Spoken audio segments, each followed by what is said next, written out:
सब्र करना है, सुख आए तो शुक्र करना है, इसलिए कि रब बड़ा बेनियाज है, वो किसी को दे के आजमाता है और किसी से लेके आजमाता है। आजमाइश सभी की होनी है, सारे ही आजमाए जाएंगे, हम सबको आजमाइश से गुजरना है। बस अल्लाह से ये दुआएं किया करें, मालिक जब इम्तिहान की घड़ी आए तो साबित कदम रखना। हमने पूरी जिंदगी भले शुक्र के कलमे जबे हों, हमने पूरी जिंदगी उसके करम की तस्बीह पढ़ी हो, कहीं ऐसा ना हो इम्तिहान की घड़ी आ जाए और हमारी जबान से नाशुक्री के जुमले निकल जाएं तो पूरे जिंदगी के शुक्र पे पानी पड़ जाएगा। तो भाई मेरे अजीज, मौत अगर एक हकीकत है तो इससे भी कड़वी सच्चाई ये है कि हमें अपने किए का हिसाब देना है। ये याद रखिएगा, अपने किए का हिसाब देना है। हमने अपने असातिज़ा को दरसगाह में देखा, इनसे सीखा, इनसे पढ़ा, इनसे सुना कम, इनको देखा ज्यादा।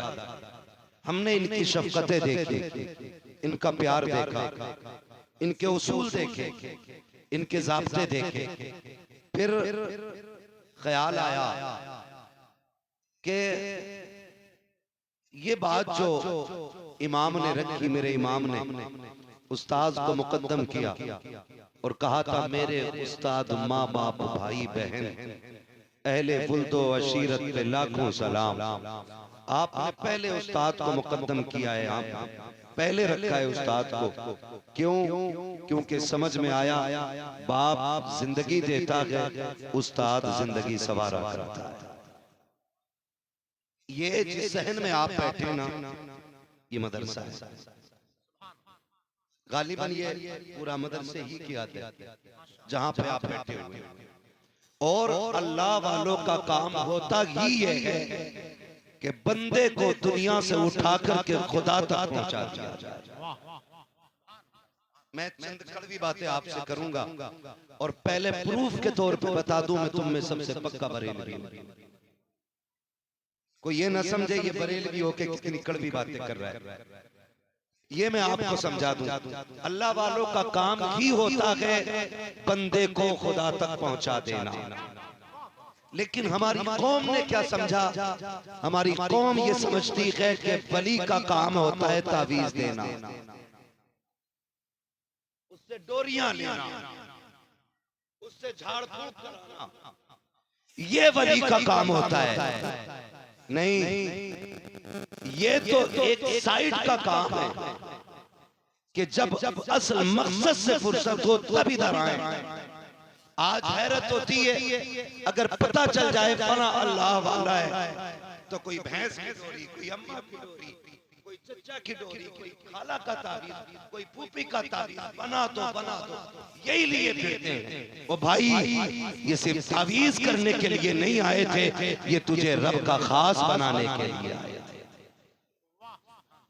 ये आप देख रहे हैं ना, मजार है, मजार के इर्द गिर्द मदरसे की इमारत है। ये भी तो हो सकता था सैयद फुरकान साहब ताबीज की किताब लेके बैठ जाते हैं, और अब तो हजरत छपे हुए ताबीज आ रहे हैं, फाड़ के देने की देर है, तो जबकि ताबीज देने वालों की अपनी खटिया उल्टी हो जाती है, धंधा बना रहा। ये भी चाहते तो कर लेते। ओ भाई, किसी को बेवकूफ बनाने में कितनी देर लगती है? वो बनते हुए नहीं देखे। औरतें जाके कहती बाबा हाथ देखिए, तो बाबा ने 4 मर्द पहचान रखे, छूटते ही कहता आपकी दिल्लियों में ऐठन होती है? वो कहती बाबा पूछो। फिर कहता कमर में दर्द होता है? तो बाबा पूछता है, वो कहती बाबा पहुंचो हुआ, हाँ होता है। फिर बाबा कहता चक्कर भी आता होगा? कहता बिल्कुल सच कहा है। फिर कहता है कि बाबा कहता कभी कभी हाथ पैरों में ऐठन होती है? तो वो कहती हाँ बाबा सच कह रहे हो। बाबा को भी पता है ये बीमारियां आदतन औरत में होती हैं, लेकिन बाबा बेवकूफ बना के कहता है तुझ पे 4 का साया है, तुझ पे 5 का साया है, ऐसा कर 1151 दे, बना तावीज दूंगा, इससे उतारे हो जाएंगे। और तुम्हें खुदा का वास्ता कनी से फातिमा ज़हरा कहलाने वाली बेटी हो, किसी के ढोंगी के चक्कर में ना आना। कसम खा के कहता हूँ, चाहो कोई भी बीमारी आ जाए, किसी बाबे के चक्कर में ना, तोरी ना ले, खुदा तौफीक दे, कुरान लेके बैठ जा, सूरह यासीन पढ़ना शुरू कर दे, दस्तावेजों से वो फायदा नहीं होगा जो खुदा तुझे कुरान की तिलावत से फायदा है। लेकिन जो डोरी ना दे वही पहुंचुआ नहीं, जो तावीज ना दे वही पहुंचुआ नहीं। सुनो, कई सनीचर ऐसे जो कहते हैं फकीरों और मौलवियों की लाई ना लगे, कपड़े उतार दे तो जुए निकले, 6 महीने नहीं नहाता, जितना सनीचर उतना ही पहुंचा हुआ। पूछो ये उलमा ईमान वाले लोग हैं, पूछो इनसे, तहारत ईमान का हिस्सा है। ओ भाई, मोमिन हो और साफ ना हो कोई नहीं सकता, मगर जितना सनीचर है कौम उसके पीछे। बाबा तावीज भी दे जाओ, नंबर भी दे जाओ, तावीज किस बात का, बरकत नहीं, नंबर दे जाओ, कल सट्टे का नंबर पूछे। ये कंडीशन हमारी कौम की हो गई है। वो सुना नहीं, कुछ दिन पहले एक इंटरव्यू आया था, किसी ने एक मुजावर से पूछा कि बताइए किसकी उम्मत में, तो उसने कितनी अजीब बात कही, उसने कहा नया नया आया है, अभी पता नहीं। ये मुजाविरों की कंडीशन।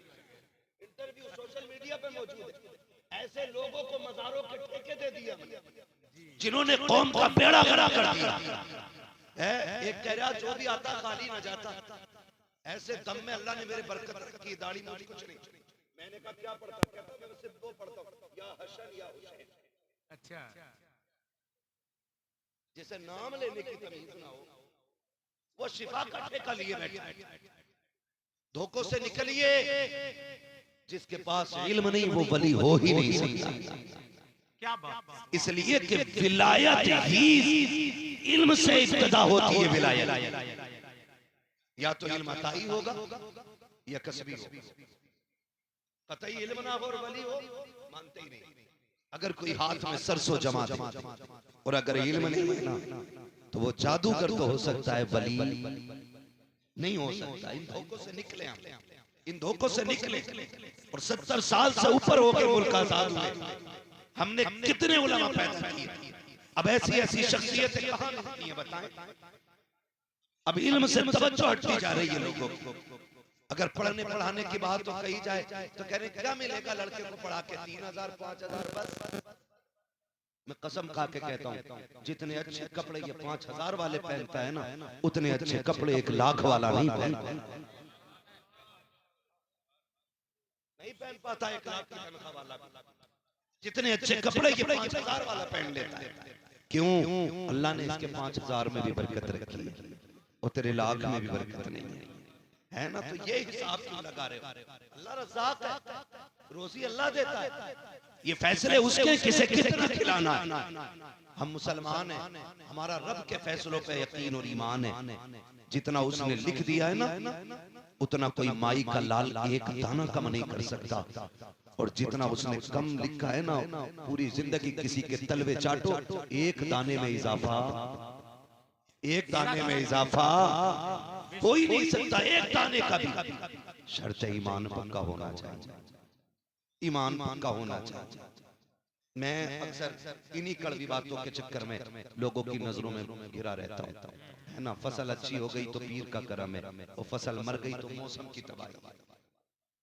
ये कंडीशन हमारी।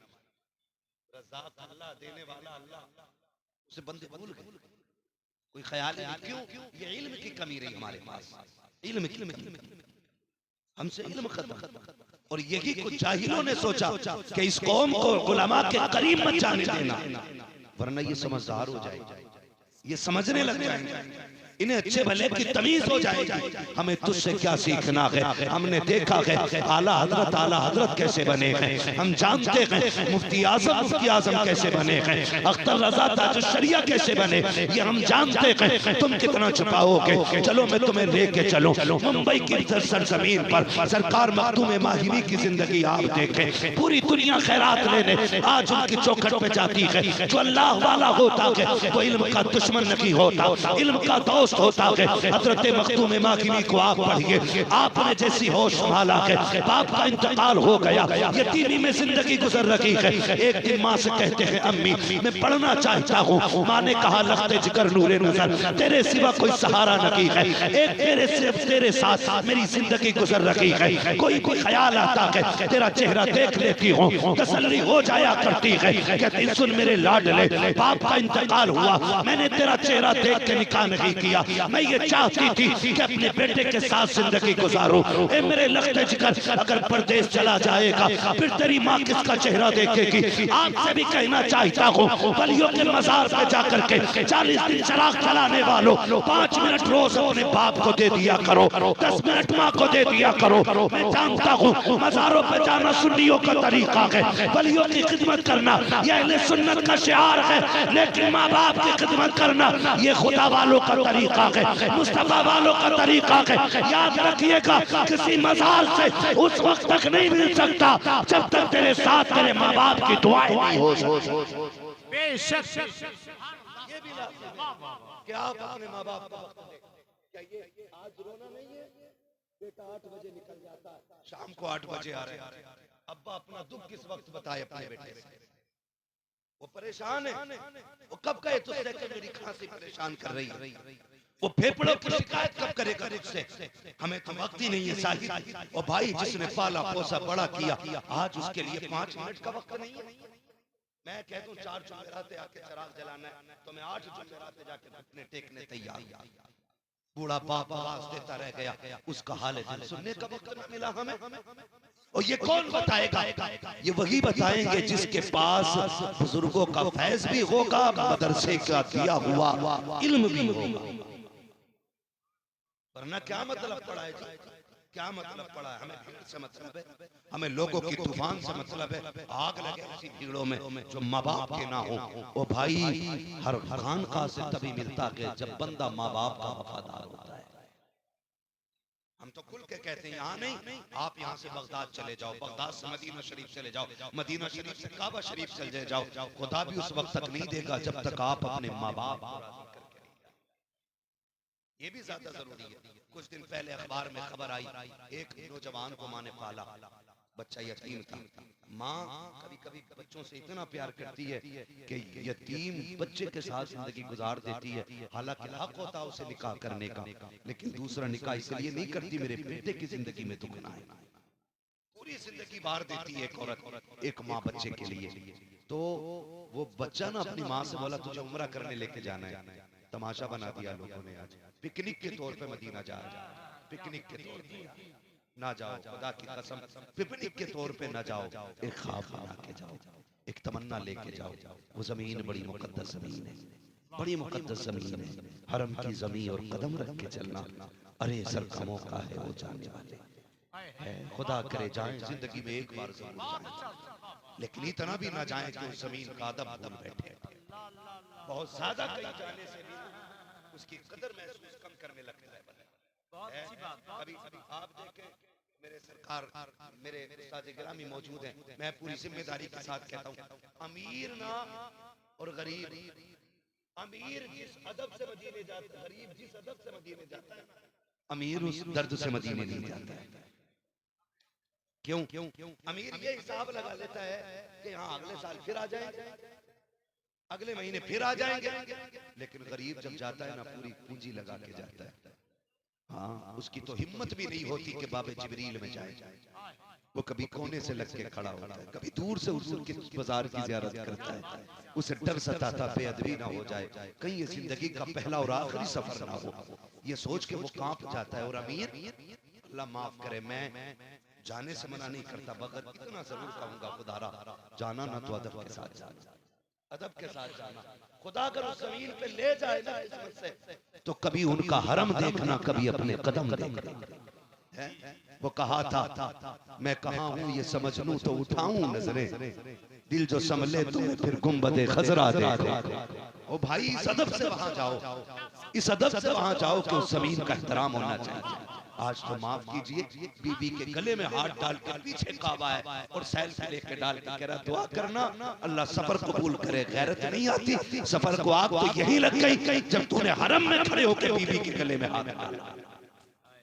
वो तेरी है, इससे इनकार नहीं, निकाह हुआ है उससे, मगर अदब भी तो कोई चीज होती है यार। हम बाप के सामने बीवी के बिस्तर पे नहीं बैठ सकते, माँ के सामने बीवी के साथ नहीं बैठ सकते, तो हरम में जाकर के गैरत नहीं आती। माफ कीजिए, अब तो एक ट्रेंडिंग और चल रहा है मसला, निकाह कर रहे हैं मस्जिद नबी में बैठ करके। निकाह मैं आपको बताऊं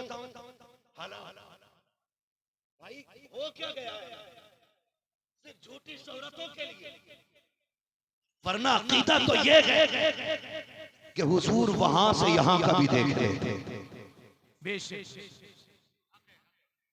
कलेजा टुकड़े टुकड़े हुआ जब ये देखा ना, एक ने निकाह किया और निकाह के बाद फौरन दुपट्टा पलट दिया। ये उलमा बैठे, जब तक निकाह ना हो जाए बीवी गैर महरम। हाँ वहां तमाशे, निकाह हो गया गुंबद खजरा पीछे और फोटो डाले जा रहे हैं, दुआ कीजिए निकाह हो गया है, तुझे हो क्या गया है, अदब किधर चला गया है, आज तू जा रहा है। कर बरेली का अहमद रजा गया था, उसके जाने का भी तरीका देखो। शहर मदीना से पहले पहले जूते उतार दिए थे, हरम की हद से पहले जूते उतारे, नंगे पैर चले थे। किसी ने कहा था अहमद रजा ये अरब की जमीन है, मजाक ना समझना, पैर में पत्थर लगेंगे पैर फट जाएंगे। इमाम अहमद रजा ने कहा था पैर में पत्थर लगे तो पैर फटेगा, जूती पहन के जाएंगे तो बेअदबी की वजह से कलेजा फट जाएगा। दुनिया ने देखा था नंगे पैर जाने वाला अहमद रजा, जब पैर में कांटा लगा आप बैठ गए, पैर का कांटा निकाला, रोने लग गए। किसी ने कहा बरेली के पठान जरा ये तो बता दे, एक कांटे से रो दिया, इसका दर्द इतना है। तब मेरे इमाम ने कहा था दर्द कांटे का नहीं है, दर्द बेअदबी का है। मैं ये सोच के रो दिया ये शहर नबी का कांटा है और इसकी नोक बड़ी नाजुक है। अहमद रजा का तलवार ये जुबा था, अगर नोक टूट जाती अहमद रजा कयामत में इसका हिसाब आका को कैसे दे।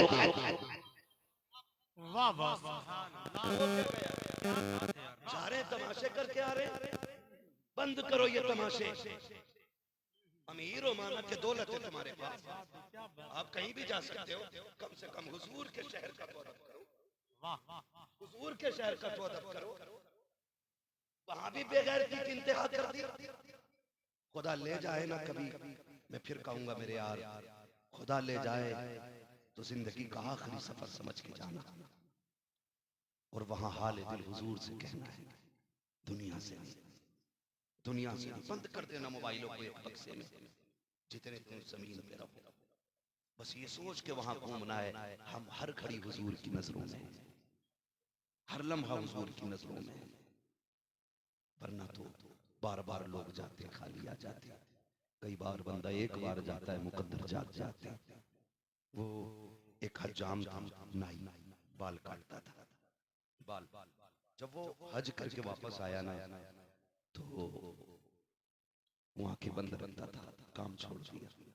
किसी ने कहा जी साहब जब से मदीने से आए हो आंखें बंद क्यों रखते हो? उसने कहा यार राज है, रहने दे। कहानी बताइए ना कि बात क्या थी।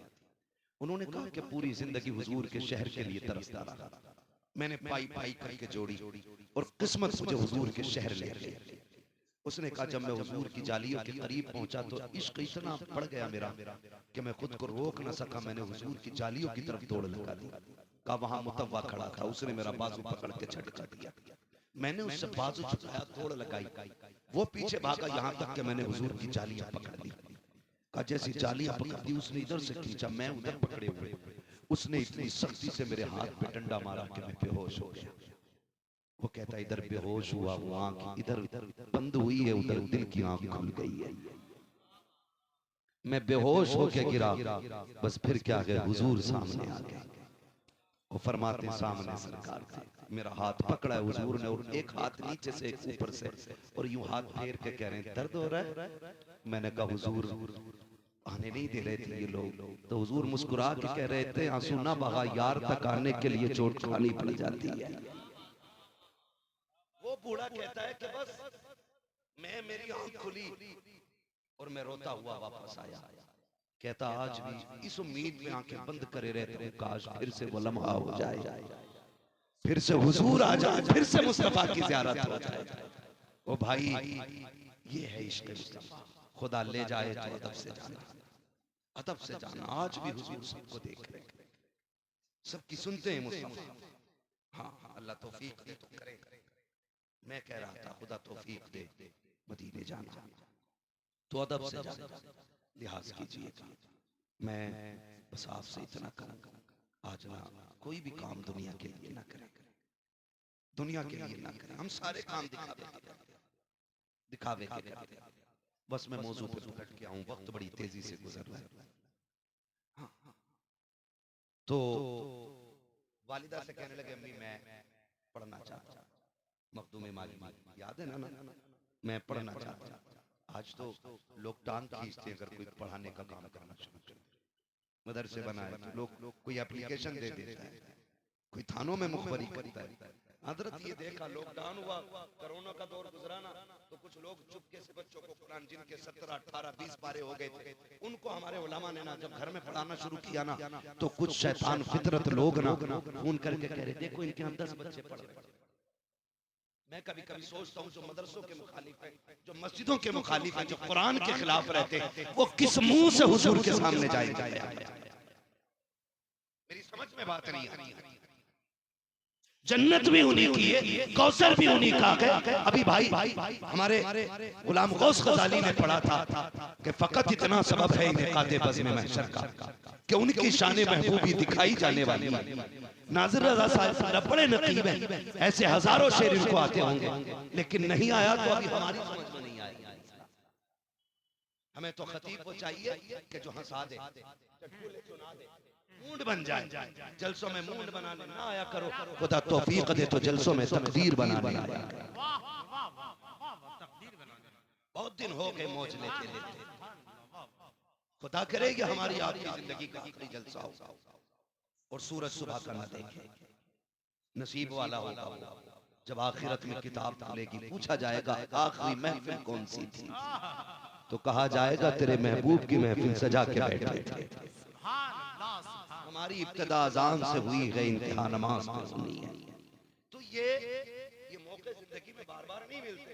होगा कोई पठान जमींदार चौकीदार, औकात उसकी जूती बराबर, जो हुजूर का नहीं है वो किसी का नहीं है। सीधी सी बात, तो हुजूर का नहीं वो किसी का नहीं है, इसलिए कि सारी जिम्मेदारी चौकीदारी हुजूर के टोकरों से चले। अकड़ने की जरूरत नहीं, सिर्फ दुआएं मांगा करो अल्लाह हुजूर का बना दे, हुजूर का बना दे। मखदूम मागी कहते अम्मी अगर तू मेरे बगैर नहीं रह सकती तो मैं इल्म के बगैर नहीं रह सकती। ये इल्म था और ये इश्क था। आज कहते क्या करेंगे मौलवी बनके इमामत, उससे किसने कहा कि इल्म इमामत के लिए होता है? तुझे नहीं पता है इल्म मुस्तफा और खुदा के करीब कर देता है। वरना लाओ कोई ऐसा जमींदार जो कहे मरते टाइम कुरान नहीं चाहिए। हमने बड़े बड़ों को देखा जो चंदा मांगते टाइम मुंह बिगाड़ देते। ओ सैयद साहब ये मदरसा इसलिए खोला है ताकि बच्चे पल जाएं। ये चंदा इसलिए कर रहे हो जलसे का ताकि साल भर का खर्चा चल जाए। क्यों इतना दे दिया तुमने कि जो इनके घर का साल भर का खर्चा चले जाए? इतना दे दिया इनके बच्चे पल जाएंगे। सुन और कान खोल के सुन, कोई भी आलिम कोई भी दीन वाला तेरे टुकड़ों पे नहीं मदीने वाले के टुकड़ों पे भला करता है।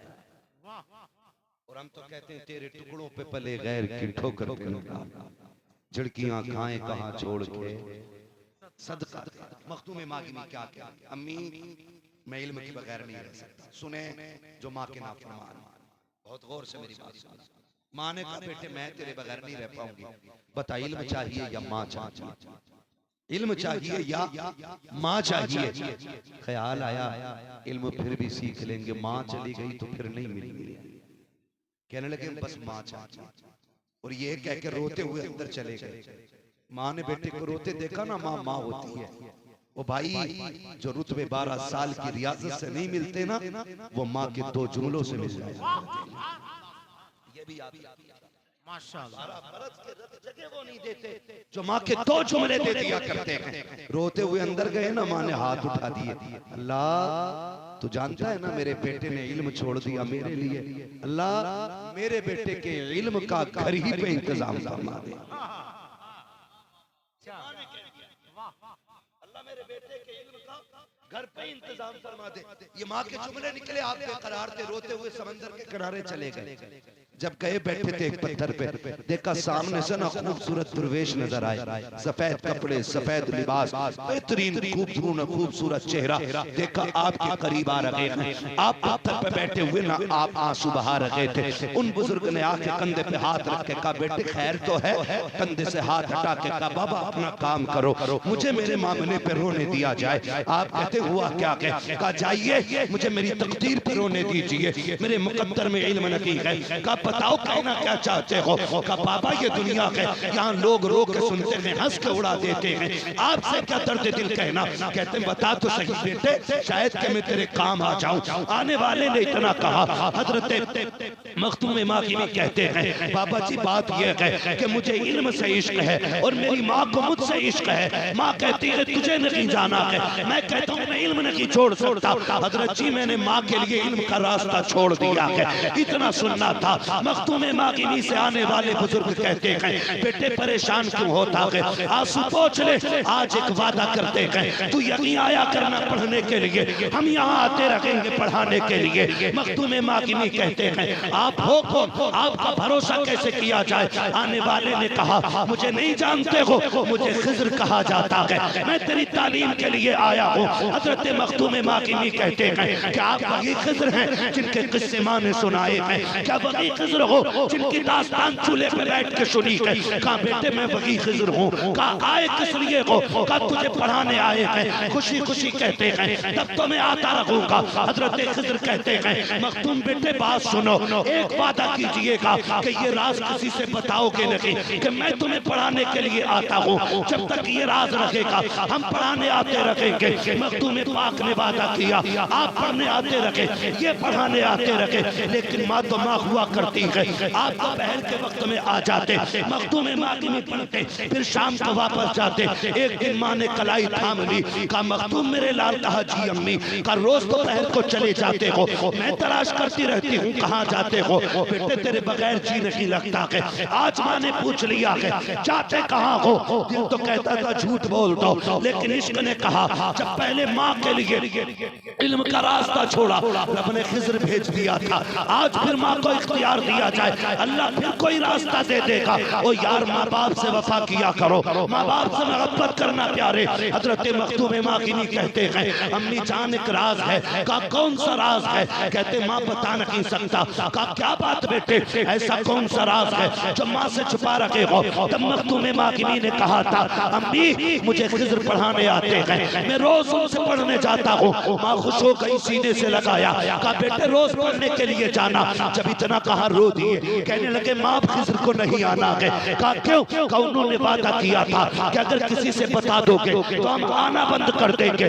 इतना कहा चीख मारी और घर से रोते हुए निकल गए। दिल ने कहा चलो मखदूम उस जमीन पे चलते गए जहाँ उस्ताद आकर के पढ़ाया करते थे। उस्ताद ना सकी, उनके बैठने की जगह देख लेंगे, दिल को करार आ जाएगा। लेकिन सुन प्यारे, जैसे कि मखदूम माकिनी निकले गए, हर दिन का उसूल ये था कि मखदूम पहले जाते थे, खिज़्र बाद में आते थे। लेकिन आज जो जा रहे हैं खिज़्र पहले आ गए हैं, मखदूम बाद में जा रहे हैं। जाकर के क्या देखते हैं, हजरत खिज़्र बैठे हुए हैं, जाके कदम पकड़ लिए। कहा हुजूर आपने तो कहा था राज खुल जाएगा तो नहीं आएंगे, आज क्यों आ गए हो? मैंने तो माँ से बता दिया था। हजरत खिज़्र कहते हैं बेटा सुनो, हमने जो कहा था वही सच है। हमने कहा था पढ़ाने नहीं आएंगे, आज भी पढ़ाने नहीं आए हैं। कहा फिर क्यों आए हो? कहा जब तू घर से चला था माँ ने तेरे आंसू देखे थे, तेरी माँ ने मसल्ला बिछाया, हाथ फैला के कहा था ओ मेरे मालिक, मेरे बेटे के मालिक, तू मेरा भी मालिक है, खिज़र का भी मालिक है। ए मेरे परवरदिगार, मेरे बेटे ने मेरी खुशी के लिए खिज़र जैसे उस्ताद की कुर्बानी दी है। अल्लाह मेरे बेटे के लिए हर दिन की दरसगाह से बेहतर इंतजाम कर दे। कहते सुनो बेटा, जब तुम्हारी माँ ने इतना कहा, रब ने कहा जाओ खिज़र, जाकर मेरे बंदे के पास आज पढ़ाना नहीं है बल्कि सीने से सीना लगाना, जितना हो सके उसको सीना बसीना इल्म सीने में उतारना। नारे तकबीर, नारे रिसालत, अज़मत औलिया कॉन्फ्रेंस, मसलके आला हजरत उर्से अहमदी, सरजमीने बसंतपुर शरीफ। ये तो हो ही नहीं सकता, वली हो इल्म से दोस्ती ना, क्या हो ही नहीं सकता। वली हो इल्म से दोस्ती ना। हाँ, वो भाई शैतान को सबसे बड़ी खुशी, हमारे उस्ताद ने हमें बचपन में ये बातें पढ़ाई थी, शैतान को सबसे ज्यादा खुशी तब होती है जब किसी बच्चे को मदरसे से रोक देता है। समझ रहे मेरी बात? सबसे ज्यादा खुशी तब होती है जब किसी बच्चे को मदरसे से रोक दिया जाता है, और सबसे ज्यादा दुख तब होता है जब कोई बच्चा मदरसे में जाके बैठ जाता है। हम नहीं जानते मदरसा क्या है, हमारी आंखें नहीं खुली। आंखें तब खुलेगी जब हॉस्पिटल में होंगे, हमें तो करोड़ों रुपए की जायदाद पे बड़ा घमंड था ना कि ये करोड़ों की संपत्ति है, बेटा ऐसा इंजेक्शन लगवाएगा कि हम मरते मरते कूद के खड़े हो जाएंगे। खुदा की कसम, जब अल्लाह गिराता है ना, कोई माई का लाल उठा नहीं सकता है। ये याद रखिए। आज हम कितनी जलील करते हैं, हमारे उस्ताद गिरामी बैठे, ये तमाम तर उलमा बैठे, मदरसों की जिंदगी हमने देखी, मदरसे कफील होते हैं हमारे, और ये मदरसों की देन है जो आज सरों पे टोपियां सलामत है, ये मदरसों की अता है जो आज चेहरों पे दाढ़ियां सलामत है। अगर मदरसे ना होते तो आज कोई जनाजा पढ़ाने वाला नसीब नहीं होता। क्या वजह है दुनिया तुम्हारे मदरसों के पीछे? क्यों बंद करना चाहते मदरसों को? क्यों जेलों में डालना चाहते उलमा? जानते हैं ये दो चीजें बंद कर दो, एक उलमा का मुंह और दूसरे मदरसे, फिर इस कौम को तबाही से कोई नहीं बचा सकता। यही वजह है जो हमें बंद करने की कोशिश की जाती है। अल्लाह भला करे इन तमाम उलमा का। पहले सिर्फ बेटों के मदरसे कसरत से होते थे, अब तो बेटियों के मदरसे भी कसरत से हो गए। रोक के तो दिखाओ कितना रोको। हाँ भाई, कोशिश करें। अब अपनी जिंदगी में देखिए दुख होता है, गैर खिलाफ बोले मदरसे के तो समझ में आता है कि भाई ये दुश्मन है मदरसों का, लेकिन जब अपनी बंदा यानी खुदा का कलमा पढ़ने वाला, हुजूर का लाए हुए दीन का दावा करने वाला कहता हो जी ये मदरसे खाने पीने के बस चोंचले हैं, तब आग लगती है पेट में। यहाँ 4 दिन लेट के देख बेटे, अगर छठी का दूध याद ना आ जाए फजर में उठ के 2 मिनट नंगे पैर चल ले तो इसका सर फेफड़े सारे जाए।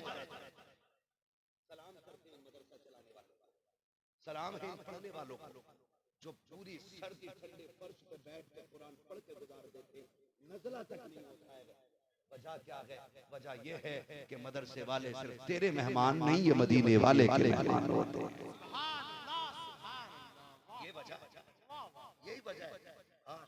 अगर फोन कर दे ना कोई कि वो मदरसे की रसीद है, तो फोन पहले तो हजरत देख के काट देता, फरीद साहब का फोन चंदा ना मांगे, ऐसे फोन रख दे, फिर उठा कहेगा अगले जुम्मे हजरत भेज देना किसी को, तेरे बाप के नौकर हैं, भेज देना। ये उलमा है, वरना सुनो अंजाम में बता, याद रखना अल्लाह कहता है ये जो घमंड का गर्दन में डाल रखा है ना, इसे आज निकाल ले, वरना अगर मैं गर्दन तोड़ूंगा कोई माई कलाल सीधी नहीं कर पाएगा। जो मुंह बिगाड़ के कहता है ना जी ये भी टाइम नहीं है, और उलमा खड़े रहते हैं काउंटर पर, ये मकतबे चलाने वाले लोग खड़े रहते हैं, और हमारी कौम उन चोर पीरों से खुश रहती है जो ज़कात भी खा जाते हैं और फितरे भी खा जाते हैं, खैरात भी खा जाते हैं। पहले नजराने थे पीरों के, अब तो ज़कात खैरात भी वो ले गए। बताओ जब चोरों को सब दे दोगे तो मदरसों को कैसे? गलत भी कह रहा हूं मैं, ये मदरसे वाले लोग 10-10 रुपए की रसीद लेकर घूम रहे हैं। पीर साहब जिसके यहाँ 4 मुर्गियां नहीं पड़ रही हैं, वो 10-10 लाख के चंदे इकट्ठे कर रहे हैं। जहां दीन का काम हो वहां खर्चा करवा, जी शोहरत के लिए नहीं, एक बंदे ने रसीद कटवाई एक साहब की, 3 लाख रुपए दिए। कहा क्यों दिए? कहा वो फेमस आदमी है इसलिए दिए। मैंने कहा तेरे पड़ोस में कोई मदरसा नहीं चलता? उसने कहा चलता तो है लेकिन वहां देते तो कौन जानता। मैंने कहा नादान है तूने मौलवी को इसलिए दिए ताकि फेमस आदमी को देख के तू भी फेमस हो जाए। काश तूने गरीब इदारे को दिए होते, दुनिया जानती ना जानती मदीने वाला मुस्तफा तुझे पहचानने लग जाता। जहां देना था वहां दे ही नहीं पाए, जहां शोहरत थी वहां जाके डूब गए। हाँ जी, ऐलान कराओ ये ना मोहताज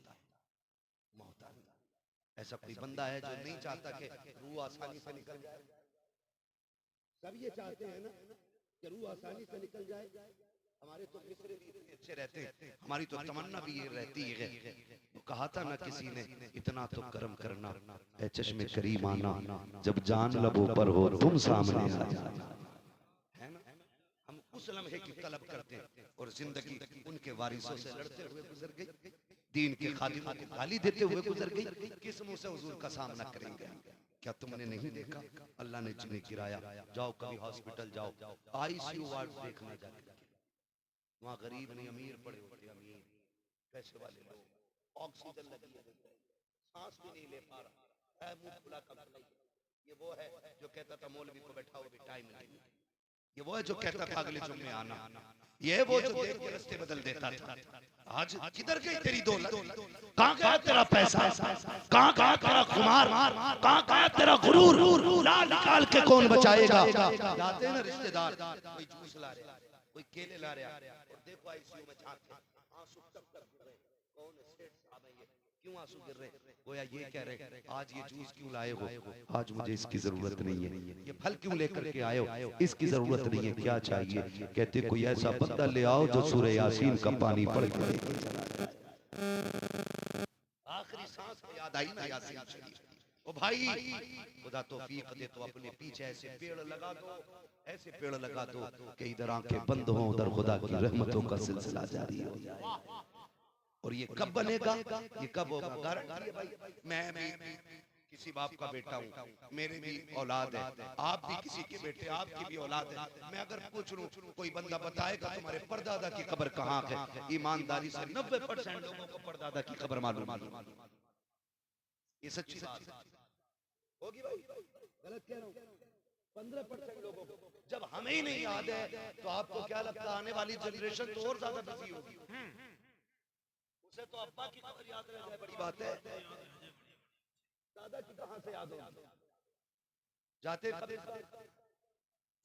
क्यों रहे यार? हाँ कह दोगे अभी थोड़ी चले जाओगे, तो जाया करो, जाया करो।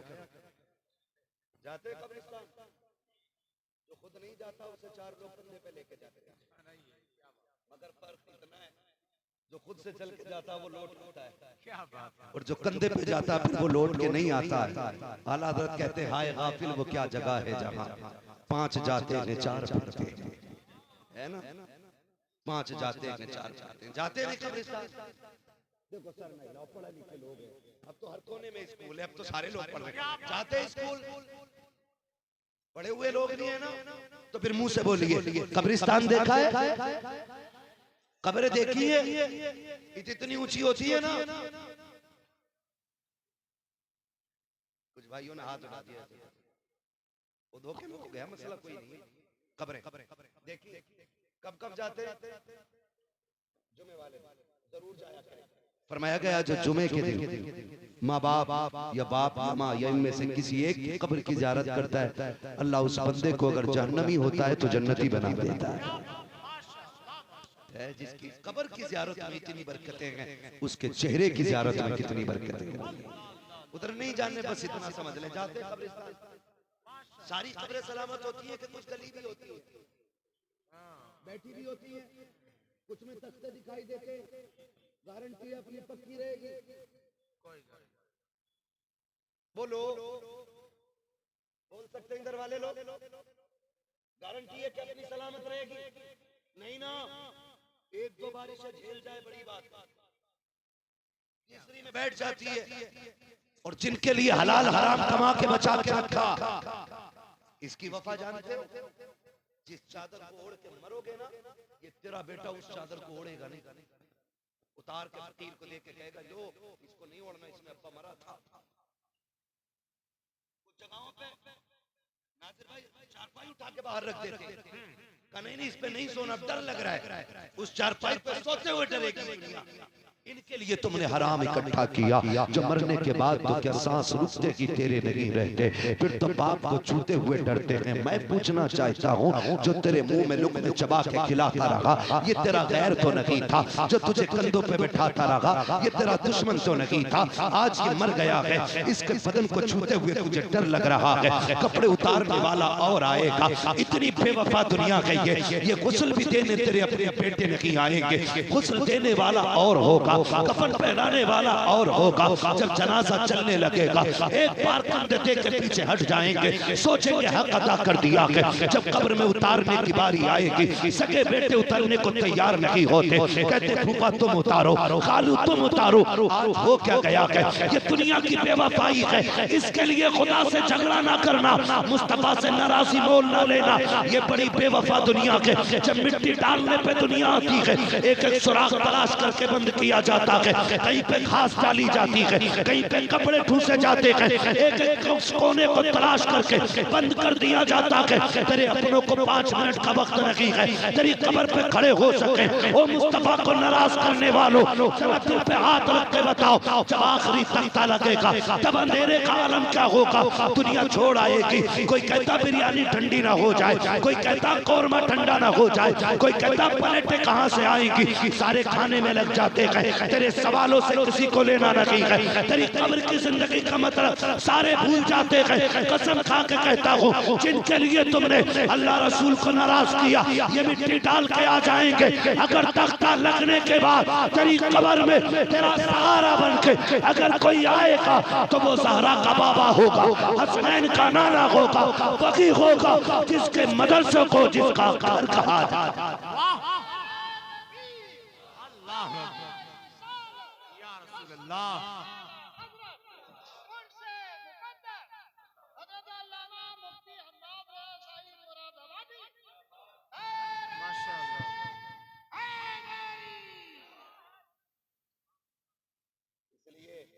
जो कब्र में काम आए उससे वफा करो जी। जिसकी वफा दिखावे की है, उसके लिए अल्लाह रसूल को नाराज न करो। उसके लिए अल्लाह रसूल को नाराज न करो। कब्रें होती हैं, बैठ जाती हैं, फूल तो बड़ी बात है, हमें मिट्टी डालने की भी फुर्सत नहीं होती। किसी कब्र में धागे दिख रहे हैं, किसी में हड्डियां दिख रही हैं, किसी में लकड़ियां दिख रही हैं। क्या वो किसी के बाप नहीं थे? आज उनकी औलाद को दुनिया ने इतना घेरा है कि अब्बा की कब्र पे जाके मिट्टी डालने का वक्त नहीं है। आज मिट्टी डालने का वक्त नहीं है। बड़ी बेवफा दुनिया है, बड़ी बेवफा दुनिया है। धोखे में ना आना मेरे भाई, धोखे में ना आना, बचो और अपने आप को बचाओ। ऐसे काम कर जाओ कि कोई हाथ ना भी उठाए, तब भी कब्र में जन्नत की ठंडी हवाएं आती रहती। ऐसा काम बता दूं, हमारे यहाँ एक उसूल है नादिर भाई, कि जब कोई मरता है ना हजरत, तो सबसे पहले मार्केट जाके ना कुरान की पेटी का दिया होता है। जी यही होता है ना, कुरान की पेटी का दिया और उस पर लिख देता पराए की साले सवाब चुम्मन खां मदन का। अच्छा किसी का नाम हो तो कुरान का नाम है, काली मिसाल के तौर पे समझाने के लिए ले रहा हूँ। ये ना सोचा मौलवी जीते जी मार गया भाई। अल्लाह आपकी जिंदगी में बरकतें करे और आपका साया आपकी औलाद के सर पे दराज फरमाए। बड़ी दौलत होती है माँ बाप की भी। बस आखिरी लम्हों में चंद बातें मैं कह जाऊँ आपसे। तो एक पेटी ले आते, पेटी ला के ना अब्बा का नाम डाल के मुसल्ले के सामने रख दिया। 5 टाइम आके पेटी पे अब्बा का नाम पढ़ रहे। आप कुरान पढ़ने की 1 मिनट फुर्सत नहीं, खाली अब्बा का ही नाम पढ़ता। ये हमारे अब्बा के नाम है। ये मेरे उस्ताद गिरामी तशरीफ फरमा, मैं कसम खा के कहता हूँ, रखे रखे सवाब नहीं पढ़ेगा कोई तभी सवाब। और कई गांवों में तो कुरान की पेटियां इतनी हो गई हैं कि मुसल्ले तक आ गई। मेहराब में पेटियां, इमाम बाहर हो गए, सजदा करता तो कभी कोनी खड़बड़ाता, ये पेटी टोपी लग जाती है पेटी में जाके, लेकिन पेटियां ही पेटियां, पढ़ने वाला कोई नहीं। वो रखे रखे जिन पारों की कीमत आ गई है। जरा दिल पे हाथ रख के बता, अगर कुरान शफाअत करने का हक रखता है तो क्या शिकायत करने का हक नहीं होगा उसे? जब वो वो ये नहीं कहेगा अल्लाह से कयामत में कि ये रोज आता था, मुझे पेटी में पैक करके चला गया, कीमत खाती रही, इसे मुझे खोलने का भी वक्त नहीं था। अगर उसकी शफाअत में बख्शे जा सकते हो तो उसकी शिकायत में पकड़े नहीं जाएंगे।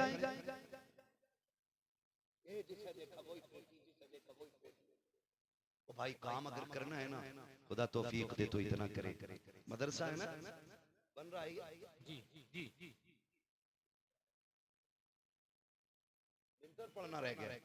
मैं बताऊं आपको, ये बात याद रखना, जाओ किसी भी पीर से पूछ लेना, वो आया था एक फकीर बता के गया था। मैं बताता हूँ सुनो, ये मदरसा है, अगर कोई चला गया है और चाहते हो इसाले सवाब उसके लिए करना, या अपनी औलाद से पहले खुद अपने लिए कुछ करना चाहते हो ना, तो वक्त है इस कैलेंडर पढ़ने वाला है, इसमें हिस्सा लेना। अगर छत में आपका पैसा लग गया ना, तो तेरा बेटा, तेरा पोता, परपोता तेरे लिए हाथ उठाए ना उठाए, जब भी इसके साये में बैठ के कोई भी कुरान की तिलावत करेगा, इधर तिलावत शुरू होगी, तेरी कब्र में खुदा की रहमत शुरू हो जाएगी। करेंगे इंशाअल्लाह ये काम।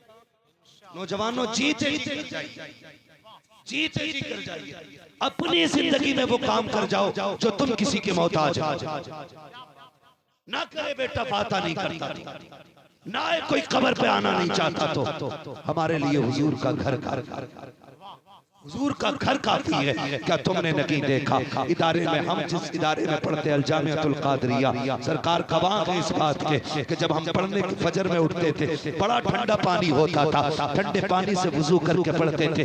कमाल की बरकत थी उस ठंडे पानी में भी।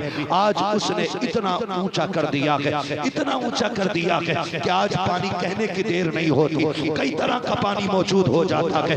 ये मदरसे की बरकत होती है। मैं ये बताना चाहता हूँ, आप जरा गौर कीजिएगा प्यारे, सब ये चाहते हैं मरने के बाद राहत मिले, कब्र में सुकून मिले, तो सुनो ये इदारा है, यहाँ पे बच्चे कुरान पढ़ेंगे, तालीम हासिल करेंगे। खुदा तौफीक दे, अपनी जिंदगी में फ्रिज लगवा दीजिएगा, अपनी जिंदगी में पंखे लगवा दीजिएगा, ताकि जब भी कोई कुरान पढ़ने वाला बच्चा यहाँ बैठ करके पंखे के नीचे कुरान पढ़ेगा, उधर गर्मी का असर होगा, उधर पंखा चलेगा, ठंडी हवा करके उस कुरान वाले को ठंडा करेगी, उधर जन्नत की हवा आके तेरी कब्र को ठंडा करती चली जाएगी। सुभान अल्लाह। करेंगे इंशाअल्लाह, वादा करें इंशाअल्लाह। तालीम को उरूज दीजिएगा, इल्म को आगे बढ़ाइए। तो इल्म का दुश्मन है वो इब्लीस का नाजायज बेटा है। हाँ, ये कीड़ उसी को है। क्या बात है। बाकी भाई, मैं ये जो नौजवान खड़े ना, मैं एक बात इनसे कह दूं, कितने नौजवान प्रदेश में कमाने जाते हैं, रात रात बता दें, कितने नौजवान प्रदेश कमाते हैं? सारे कमाते हैं। अल्लाह जो प्रदेश जाते हैं, घर की जिम्मेदारियां उठाते हैं, उनकी जिंदगी की भी हिफाजत कर और उनकी कमाई। ये देखो मेरी बात सुन ले, मेरी बात ना देखो का मसला कुछ ना करो भाई, मेरी बात बताऊं आपको, मेरी बात मुझे 2 बजे निकलना, 2:15 बजे क्या करो शरीफ, मसला ऐसे ही है, सफर भी वाकया छोटा मोटा कोई नहीं होता, वक्त लग जाता है। आप कहाँ से हैं? आप कहाँ से हैं? यहीं से है ना, इस चीज को उधार कर लो भैया इंशाल्लाह। कभी मेरी मजबूरी है थोड़ा फ्लाइट से, वरना मैं सीए साहब से पहले ही माजरत कर चुका हूँ। थोड़ा सा सुना के क्या फायदा है? नहीं वो कोई और बता रहा। कौन सा वाला?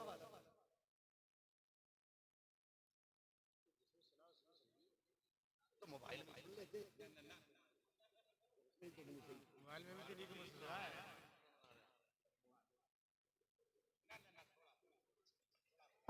भैया यार बैठ जाओ यार।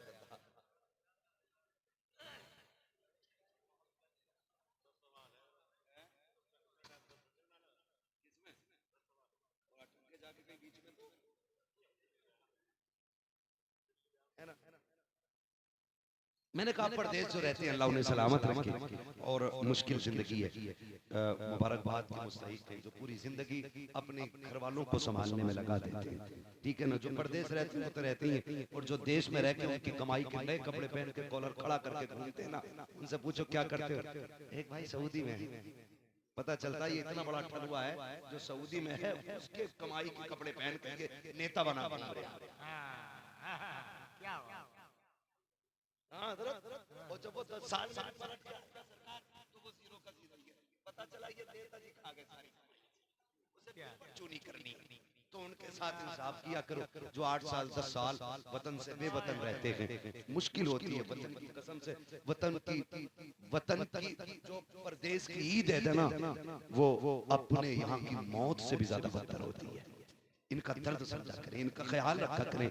जब परदेश से अगर लौट के आया करें ना, इनकी जिम्मेदारियां ये हैं घर वालों की कि उनके लिए उतना बचा के रख दें ताकि वो यहाँ आके इज्जत की रोटी खा सके, ठीक है ना। तो मैं जो कह रहा था, जो लोग परदेश रहते हैं उनसे मेरी गुजारिश है, रहते ना दुआओं की सबको जरूरत होती है कि नहीं? बोलो आप जो होते रहते। एक नौजवान एसी फिटिंग कर रहा था इधर बहराइच साइड, नौजवान तक गिर गया, मर गया। ठेकेदार ने कहा कि नहीं मैंने बुलाया ही नहीं था काम। ये दुनिया बड़ी मतलबी है, जब तक सांसें चल रही हो आप काम के हो, मर गए आपको पहचान से भी कोई नहीं। सुने, आप वो बीमा करो जिस बीमे की गारंटी मदीने से आया करती है।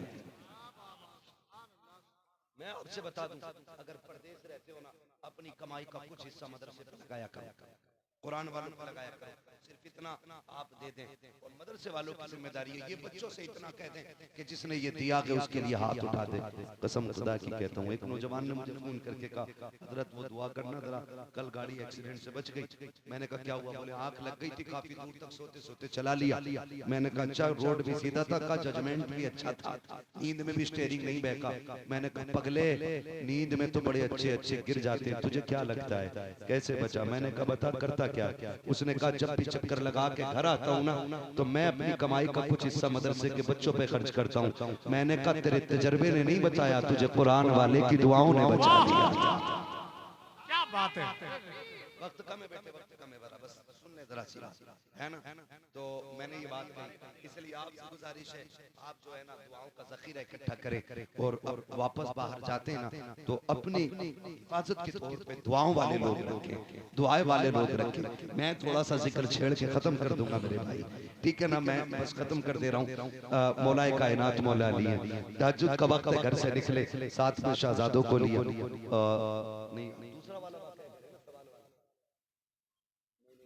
वाला मैंने शुरू कर दिया था, सवाल वाला। अरे बात सुनो, उनकी शजरे की भी फरमाइश है, आप सवाल कर दे रहे हैं। सवाल किससे?